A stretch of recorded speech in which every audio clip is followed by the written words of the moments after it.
Peace and salutations. This is a mic check, mic check, mic check.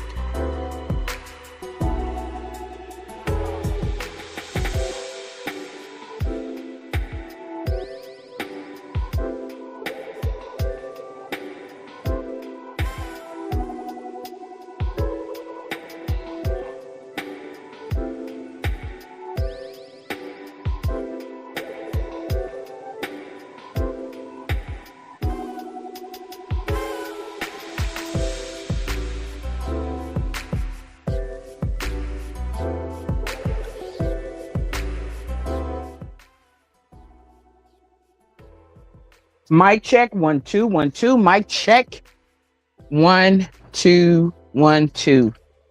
Peace and salutations. It is unapologetically QI, unapologetically QI media entering the building. All right, we got some updates. Like people out here trying to legally lynch. We're about to legally lynch some licenses. What I mean by that is that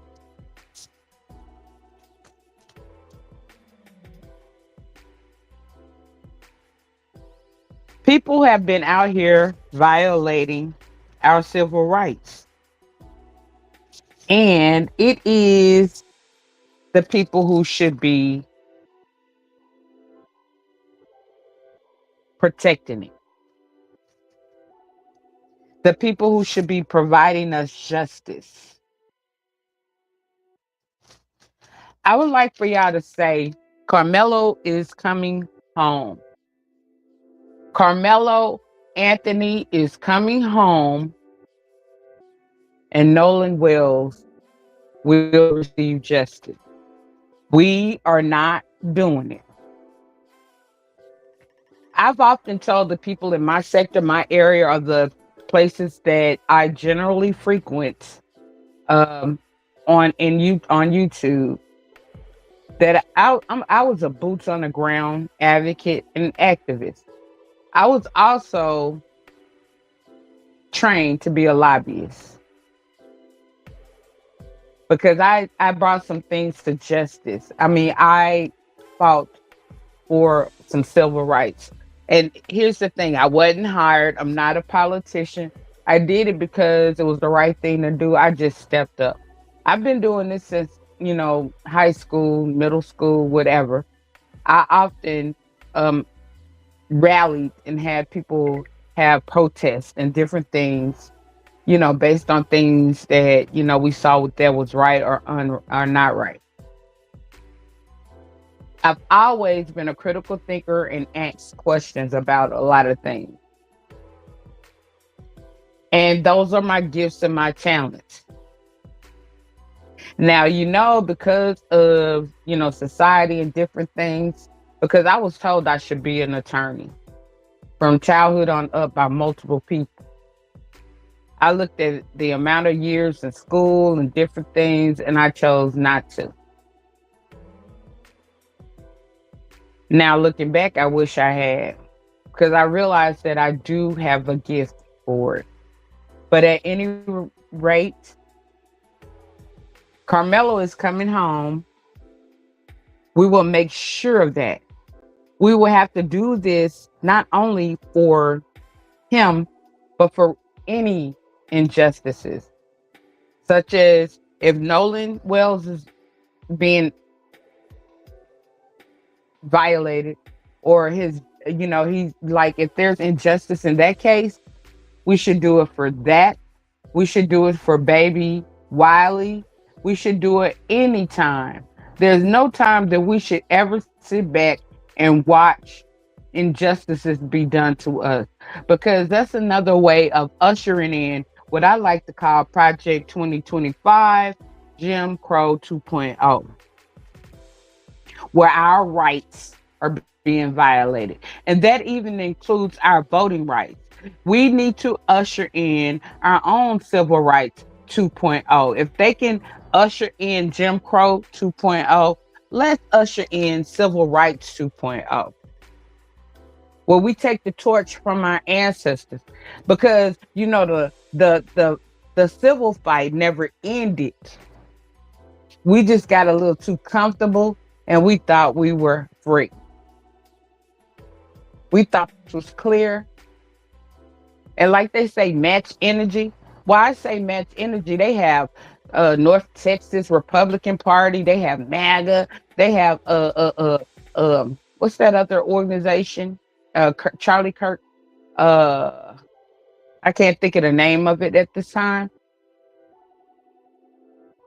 but they have all of these organizations out here, Doge, MAGA, that are not only on the front line at courthouses, because Jake Lang was out there at the BET Awards. What is he doing out there after he had just gotten pardoned by the same judge of Carmelo's case because he threatened to unalive Karmelo and ended up in jail with $1 million bail? And Judge Roach, the same judge, reduced his bail. And he raised the money through gifts and goes. You know that same gift and go that they keep shutting down from the Carmelo Anthony family? Well, he's out here committing crimes and raising money, but nobody's talking about that. The Metcalfs have raised over $1 million, but nobody's complaining and talking about that. But ways, we have to even support our voting rights, because our ancestors fought for it. People lost their lives fighting for voting rights, fighting for our civil rights. We got to pick up that torch, y'all. It is time for civil rights 2.0, and stop listening to the black conservatives. We tired of marching. Voting don't matter. Voters are no. Stop listening to them, because we had to fight for it. Our ancestors had to fight for their right. And then not only do you need to register to vote for jury duty, because as we see in this case, it could affect the outcome of your son, your cousin, your family member, your friend when it comes down to jury selection. Not only do we see in this case that it affects the funding to schools, this affects who you elect, affects a lot of things. Whereas, yes, immigration may or may not be a problem, undocumented immigrants or whatever, but according to statistics, the Democrats were getting out the criminals. They weren't just deporting any and everybody, even people who are citizens of the United States, even indigenous Americans, Black Americans. So y'all need to wake up and see what's happening. And if you think you're different, if you think you're special, y'all need to go over there and listen to Nick Fuentes, who told you he's tired of the Sam Bowles. Okay? But anyway, Karmelo is coming home. Now, the motion for a new trial has been submitted. It has been released on air. And I'm here today just to break down in a simple format the most important things of that motion of trial. It was very detailed. I am very confident in the Dream Team, because here's one of the biggest things. They have been violated because they have not received the transcripts, just like the transcripts are are for us, the public. So they don't have access to the transcripts, nor do we. And it's important for them to have it more than us, because they had to submit, an appeal based on the transcript. So still to this day, they have not received the transcripts. I think it was 90 days. The court had 90 days to do it. Now, if they wait to the last minute, that rushes the dream team. Just like in that trial, that rush trial, in which was a violation of Carmelo's civil rights as well. But the dream team, who was so smart, they based the appeal process, or the process for a new trial, based on the withheld transcripts, based on violating our civil rights. Because do you not know that they limited public access? Trials and court procedures and different legal things are public. That's public access. That's public information. We have a right to know that. That is our constitutional right to know what happens in a trial, to know, to have the transcripts, to be able to overlook the evidence, to make sure that due process was in hand, to make sure that, you know, civil rights, our rights, were not violated. Because as we see, you might look at it like it's just Karmelo, but nah, this case has to do with all of us. It's like ushering in an agenda. And then we're seeing it more frequently than others. We're seeing this happen because even with the case of Nolan Wells, the parents are judges. One of the people who were on the track team that was there under the bleachers, whose name wasn't mentioned, any of that stuff, parents, father was a congressperson. Okay.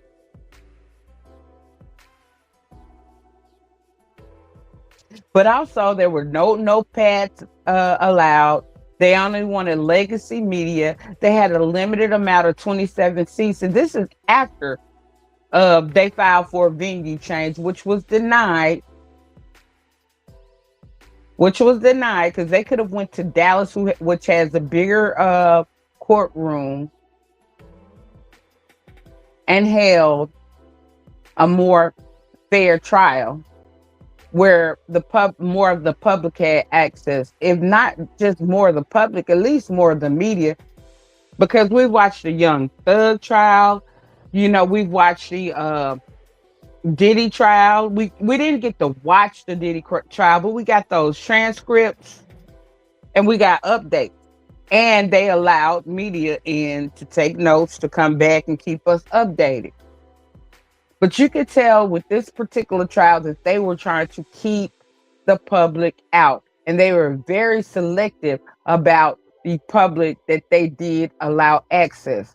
For an example, the Metcalf, they said at first that it was supposed to be 12 seats for the Metcalf family and 12 seats for the Anthony family. The Metcalfs had over 12 seats, and the Anthony family were only allowed 8, which the grandparents of Karmelo, they didn't even get to go in and see Karmelo like the day of sentencing, before he was sentenced.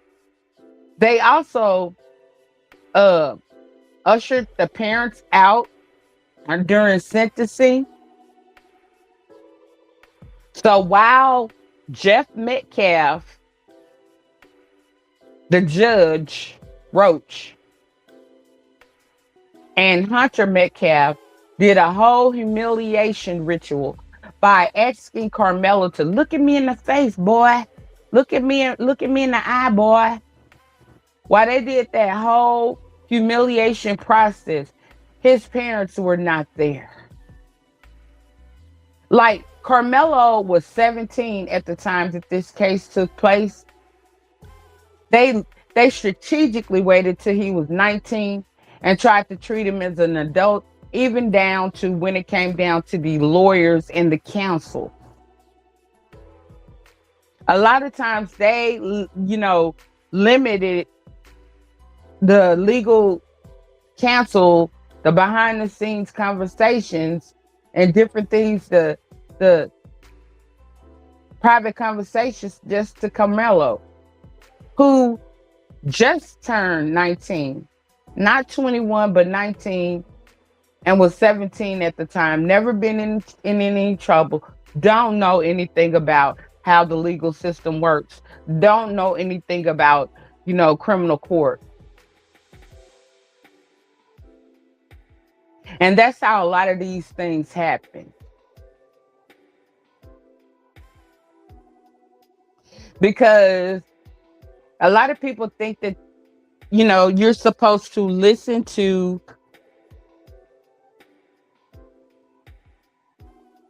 my bad, I got a phone call.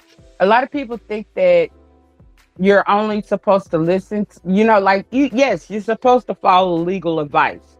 But at the same time, you're supposed to do research and different things of that nature. But people who are new to this, they don't know. They like wouldn't know that.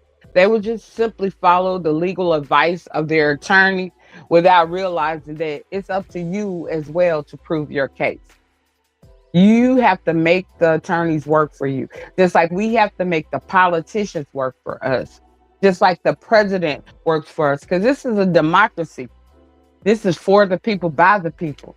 And I'll be darned if you pay somebody to do a job for you, it's up to you to make sure that job is being done.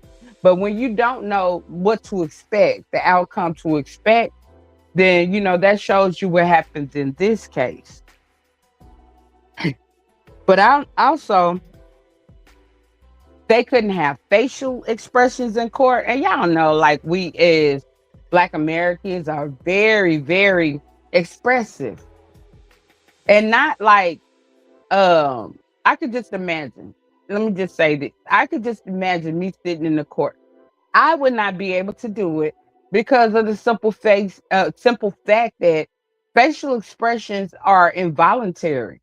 Like sometimes it's like what you think is automatically going to show on some people's face, and I'm one of those people. I can't keep a straight face like that. I'm very expressive, so that alone, like you're eliminating, a certain demographics, which are Black people. The jury selection. Now we can clearly see after reading the motion for appeal and all of the things that we didn't know.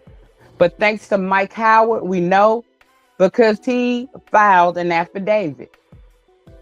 But Toby Shooks didn't. Keep this in mind. Toby Shooks did not file an affidavit. And a little further along, we're gonna see why. We're gonna figure out why. But because of Mike Howard's affidavit, Mike Howard was like the last kid in the class to know. Like he didn't even know the setup until the last minute when it was way too late. Now, people are blaming Mike Howard. A lot of attorneys are blaming Mike Howard because they stated that he should have just went. He should have been more proactive and went rogue. However, I sort of understand, or maybe because I'm not an attorney, but I think one of the biggest reasons why Mike Howard chose to do things the way that he did was because he was trying to leave room for an appeal process, and he was trying to get as much as he could on record.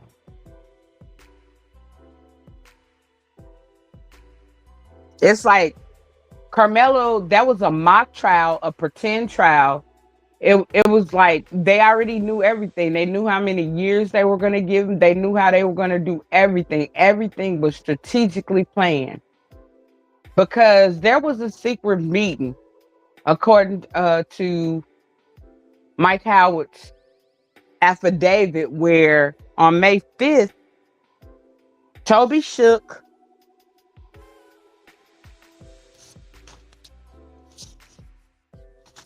and Bill Worski had a private conversation off record. And in this private conversation, they made an agreement. And Bill Worski and Toby Shook were not only they were friends and former partners, which meant that they worked together. They previously worked together. They had a relationship. But those two, without Mike Howard, without Karmelo Anthony, without Karmelo's parents, had a private meeting and made an agreement. And the agreement was to keep out all character evidence. And I'm going to repeat that again. The agreement was to keep out all character evidence. So this was a self-defense trial. Initially because of the bad media, because the media basically had, presented him as guilty. Like Carmelo Anthony was never presented as innocent, according to the media. It wasn't like allegedly, it wasn't any of that. They were basically calling him the N-word and all of this stuff. And then there was a gag order placed on everybody. Everybody followed the gag order, but the gag order was for Hunter because of all of those previous interviews that, because of this agreement, were not allowed in court. The statements from the cheerleaders, the statements from most of the children or teenagers in that school district, whether it be from Memorial or surrounding schools, that stated that they feared the Metcalf twins because they were known bullies. And not just them, their parents. And we can clearly tell if you've looked at Jeff Metcalf's videos, interviews, and if you've caught that TikTok video from the mother.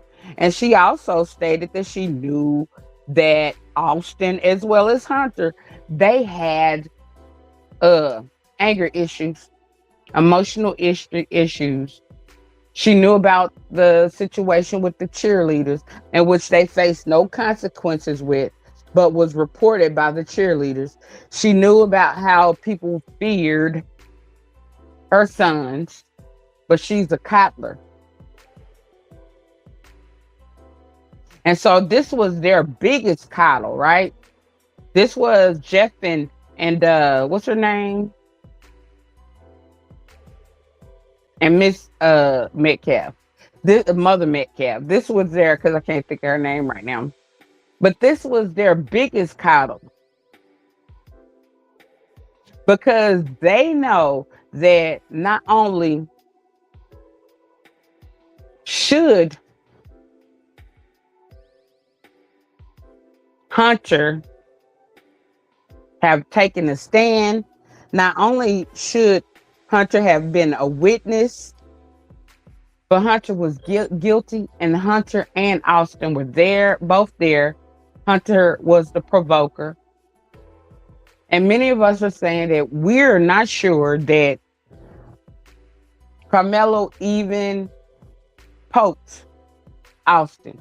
We're thinking that, according to those videos, that fuzzy video, because y'all know this wasn't a real case.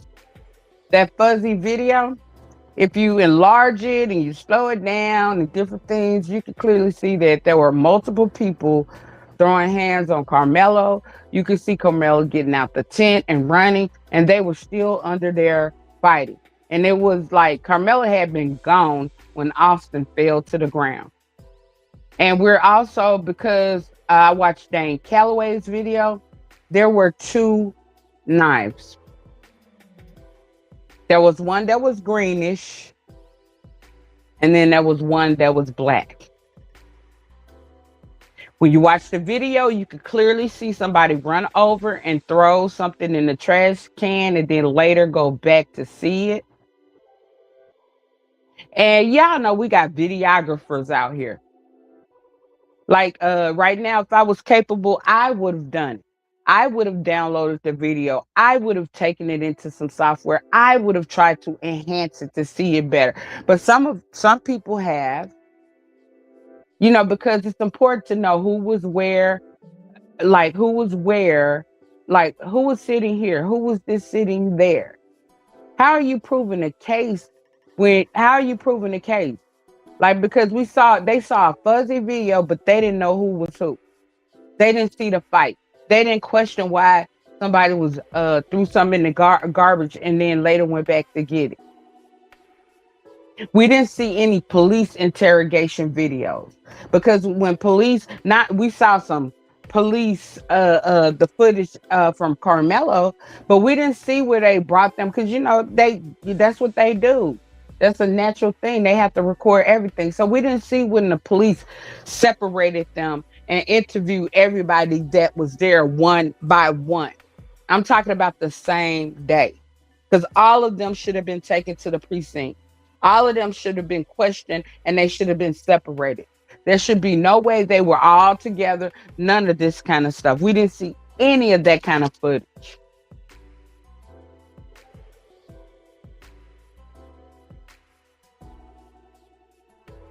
Don't you find that suspect? Or don't you find that suspicious?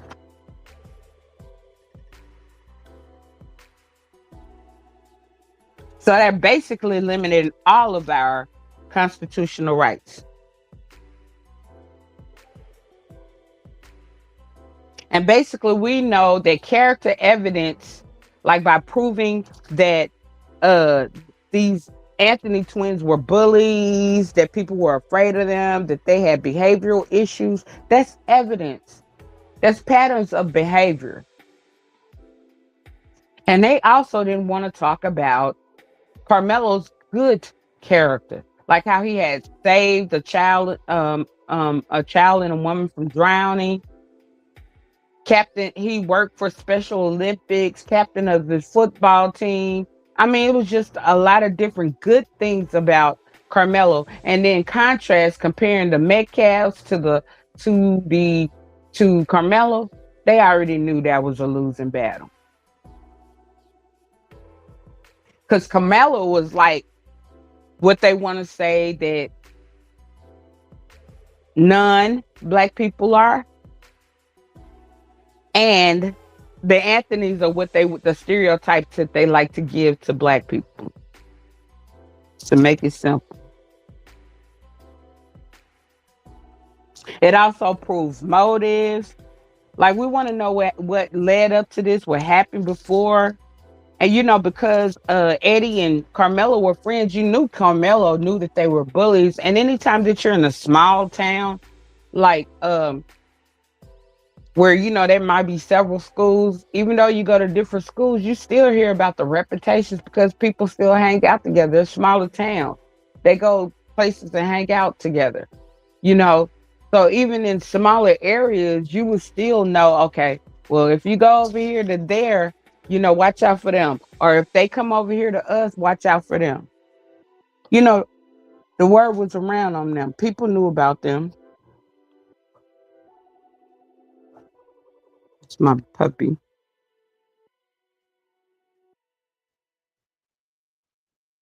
And so, due to the Metcalf's bully reputation, that alone will provide fear. And they didn't want to even put in the fact that he had epilepsy. And, also had a head injury, which we've talked about. He had a shoulder injury, which we talked about. We're talking about somebody who was getting scholarships for college, who didn't want to be permanently injured. And if the doctor tells you to take it easy, you need to take it easy.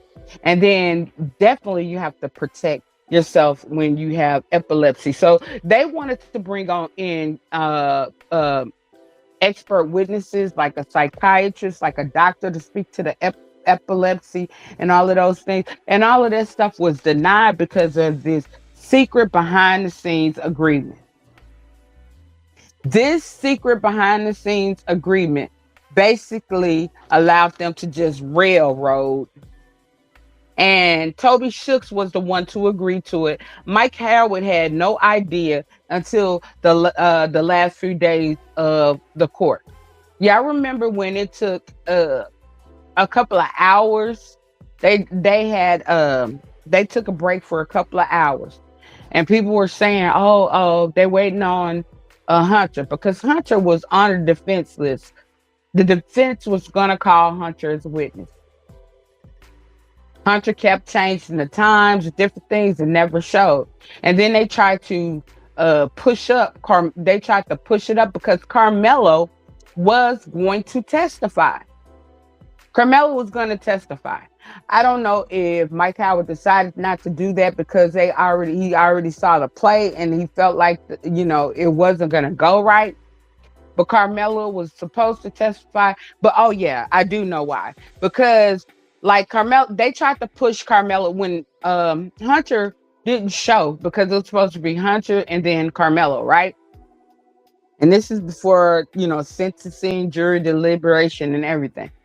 So basically, Hunter, they kept waiting on Hunter. They kept waiting on Hunter. They kept waiting. He kept changing the time. All right. So then they tried to push up Carmelo, right? But they only want to give defense 10 minutes to get Carmelo ready for not sentencing, get Carmelo ready to take the stand. Now keep in mind when people take the stand, basically the defense attorneys need time to go over what had occurred in court, what was said in court. They need to make sure their client knows how to avoid the tricks of the prosecutors, because that's the prosecutor's job, to trick. Just like they tore up that one witness, the one and only witness that the defense brought, because the defense didn't have time to sit down with that witness. So because that witness was not properly prepared, the prosecution knew that they were able to go up there and tear him up.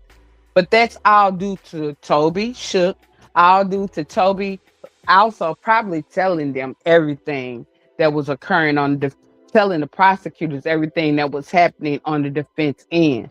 So the defense already knew what to do.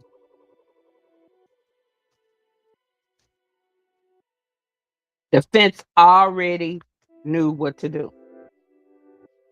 So basically, everything about this case down to you're supposed to even prepare for sentencing, which means that like that lady that Carmel that saved the baby and the one that she was supposed teachers, pastors, his Pastor Eli said he was gonna stand.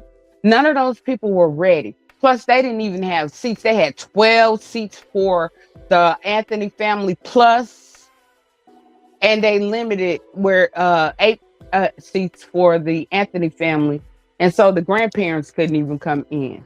They were ushering the family like during the when that humiliation ritual with Jeff the judge and Hunter. Where look in my eyes, his family wasn't in there. Then they run out here later talking about, oh, they didn't protect that boy. Oh, they just when this was their setup and their plan strategy from the beginning.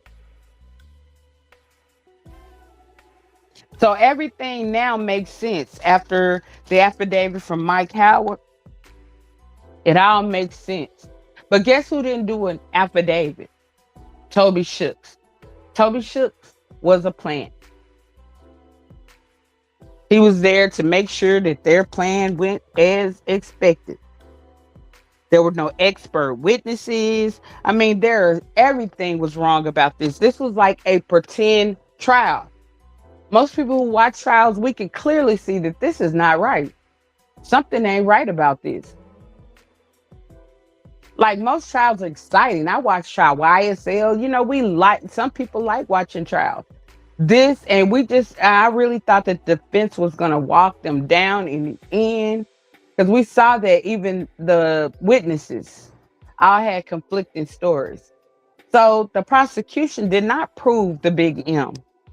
So there's no way that Carmelo should have been committed with the big M should be serving 35 years when there's no evidence. The case was not proven, and basically all it did was play on the emotions of the jury. That jury that was not of Carmelo's peers. So I just wanted to come giving a quick update about that. As well, we're going to keep our eye on Nolan Wells, because it's funny how his phone made it off the island, but he didn't. And it's funny how people don't remember anything. And it's funny how people deactivated their social media accounts, even the parents. One was a judge and one was a doctor. It's funny how all of these things say guilt. But thanks to Ben Crump and thanks to us, because let me tell you, if it had not been for the vloggers who showed up to the Carmelo Anthony's case, if it was not for us, a lot of things wouldn't get out, because media definitely was biased.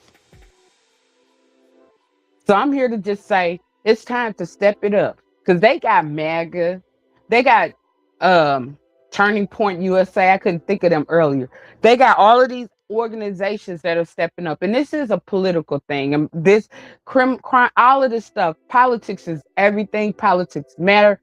Voting is our right. Voting is our voice, and not only just register to vote and vote, but vote for people of not just your best interest, but your family's best interest, your community's best interest, and we as a people's best interest. So I just want to come on and give those quick little updates. I'm going to get out of here now. I'd like to thank y'all.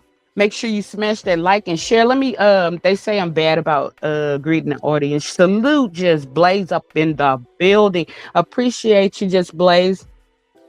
You been in the news lately? Come on, bring it on, sis. You can do it. Bird up in the building. Salute, fam. Yeah, like I like to go ahead and run with my commentary, and then I'm gonna salute in the end. If y'all have any questions, I'm gonna try to address them towards the end, because it's like I want to get it off my chest. I want to stay focused. And sometimes, especially with the MAGA and different people, they come in and they're detractors. They try to get you off your game. Because like even when I was covering politics, they were doing it. So I know how they play. And so that's why I choose to go ahead and run with what I have to say first, and then hit them back, then, try to address the audience and different things later, salute the audience and different things later, because, they're out here playing hardball, and just like they play hardball, we need civil rights 2.0. We need to have our own form of MAGA, except we're not going to commit any crimes. MAGA commits crimes, we're not. But this is all of this stuff deals with election and cheating and putting the wrong people in position to control us, to usher in Project 25 and Jim Crow 2.0. So y'all stay alert, y'all stay vigilant, speak out, educate your family, register to vote, participate, call your Congress people, research the people who you attorneys and different things that you have serve you. It's a lot of different things that we must do like our ancestors. But salute to everyone. I'm going to get out of here, and peace.